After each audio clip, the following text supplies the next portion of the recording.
নন। আমাদের প্রকৃত আপন সত্তা হচ্ছেন আল্লাহ রাব্বুল আলামিন। আল্লাহর চেয়ে আপন আপনার কেউ নেই পৃথিবীতে। তো সেই আল্লাহকে আপন করে নেন, আপনি বুদ্ধিমান।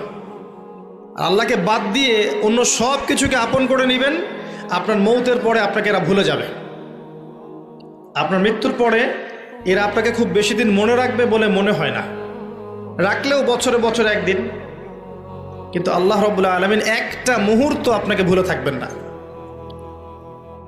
একটা হাদিস মনে পড়লো যে আল্লাহ পাকের কাছে 100টা রহমত আছে, মানে 100 ভাগ রহমত আছে, দয়া আছে, ভালোবাসা আছে।